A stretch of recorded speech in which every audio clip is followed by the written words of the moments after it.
Welcome to Bloodbath and Beyond. Today we review Mischief Night.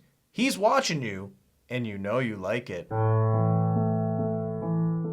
Written and directed by Travis Baker, starring Brooke Anne Smith, Marc Valera, Nikki Limo, Matt Angel, and Malcolm McDowell. This movie's about a babysitter who is stalked by a masked killer. In a strange turn of events, the killer and the babysitter develop a romantic connection. This is a recommendation from our top donator over on Patreon. Y'all know his name. It's Deke. He gave us a bunch of movies all at once as recommendations, and we could choose which month we dropped them on. Being October, being Mischief Night, Devil's Night was coming up. You know, we saved this one for the perfect time, I think. What do we like? Once again, Deke has recommended a movie that has a distractingly hot main lead. Brooke Anne Smith as Kaylee. She's absolutely gorgeous, and you can't keep your eyes off of her. And it makes it even harder because this film is riddled with sexual tension. Acts in this film makes her very tempting. All those like shots of her booty as she's leaning forward, dancing away, taking her bra off is hard to not resist. And so the basic premise is this masked guy who went to kill her comes into the house and realizes she's kind of into him because she's kind of like a masochist and he's a sadist, and so it just kind of like works, but obviously he doesn't want to kill her now because she's too into it. I think we left off on you wanting to strangle me with my intestines. And so she's definitely putting it on. And I think anybody that is attracted to her would be like, okay, I see the obvious signs here. Like, let's get busy. This guy is fucking failing at picking up these. I have no idea how, but honestly, like 90% of people would be like, fuck yes, let's walk upstairs. This film does have some good kills.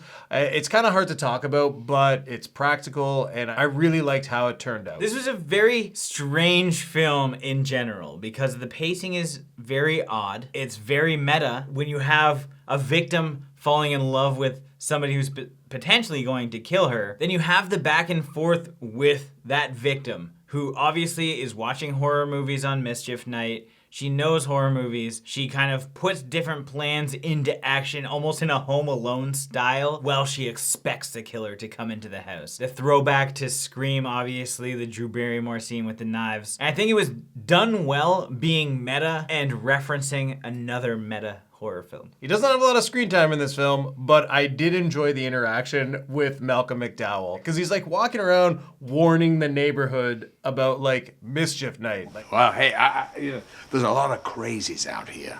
You know, tonight, the night that it is, the night before Halloween. Considering everything that happened in this film, it was one of the highlights for our conversation pieces. The production value was great. Everything looked solid. They played with depth of field a lot. Everything looked polished, and it was just like a well-delivered film from a production standpoint. Now, what didn't we like? I think we're both going to agree that the pacing of this movie is fucking ridiculous. In some instances, people would dig it, but I was definitely not prepared nor for it. It's even to the point where we're like 30, 40 minutes into the film, and there are two movies called Mischief Night that I actually turned to Jay and say, are we watching the right Mischief Night? Because it turned into like a kid's romance movie. When we have our killer and our babysitter roaming the streets, TPing houses, and like it's all happy music.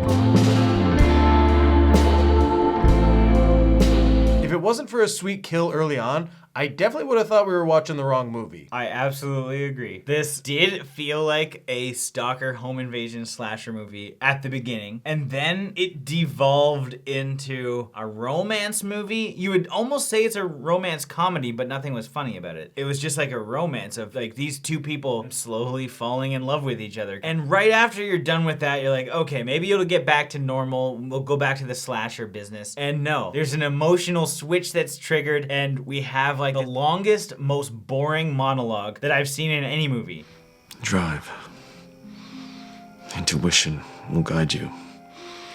The angry God will lead you. And so I was just bored, like, okay, can we just move on and get to anything else? I'd rather them get back to the street smashing pumpkins than watch this guy's sobbing face anymore. And like I said with the Malcolm McDowell conversation, nothing in this film felt natural, and I think that's a big problem. Where's Daphne tonight?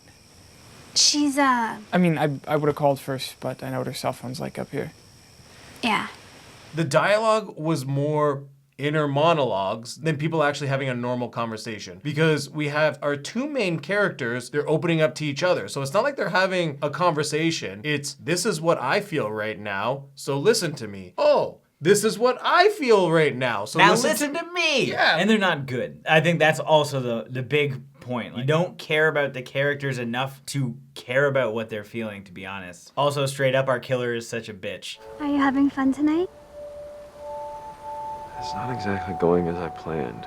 He just feels so out of place. Like, I would never, ever imagine that guy could kill anybody, ever. So I get her just fucking with him and saying like, hey, you're not gonna kill me, fuck it. It makes complete sense. If that guy broke into my house, I mean, I'm not gonna flirt with him, but I'm definitely not gonna be intimidated by him. And what's kind of disappointing about the movie is the first part is a great build up to a cat and mouse home invasion. When you're watching this, you're actually pretty invested and excited, but then it just fell apart. Like, first act was great, second act was a love story, and the ending, I think, is one of the better aspects of this movie, but we can't talk about it. But I mean, it's not worth the investment at all. Now it's time for our final thoughts and ratings. Well, it had an interesting concept and some great production. This movie was just weird. It was a slasher, cat and mouse, romance. They tried to have some comedy that didn't work. There's like some really emotional parts. It's just like a roller coaster of emotions, but like not in a good way. I wanted to commit to one feeling. And of course, you can play with that aspect, whether that's the horror aspect, whether that's the romance aspect,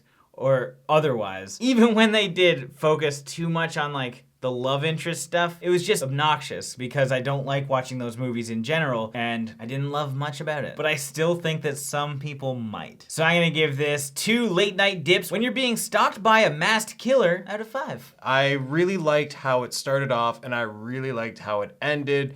It's just the biggest problem is the middle. And there is nothing wrong with wanting to create that romance between a killer and its victim. It's just how they did it was not entertaining. They relied too much on inner emotions where they should have had more fun with them doing stuff on Mischief Night instead of like TPing a tree and that's just the B-roll that we see. You can have character development and you can build emotional relationships by characters talking and doing stuff on screen together or running into like a problem where they overcome it together. And in this film, it was just very dialogue driven and not a lot was happening for a majority of it. Story aside, it is well produced. The production value is great. The cinematography is great and our acting is well done. And I did like the kills. It's just hard to recommend it because it drags on a little too much and it's very dull in the middle. So with that being said, I'm gonna give this film 1.5 babysitters of the year out of 5. As always, thank you for watching. Like this video and comment below with your thoughts on the film if you've seen it. If you haven't and you do want to check it out, there are links in the description where you can find it. And if you want the opportunity to recommend a movie for us to review, definitely check out the Patreon link. It's in the description.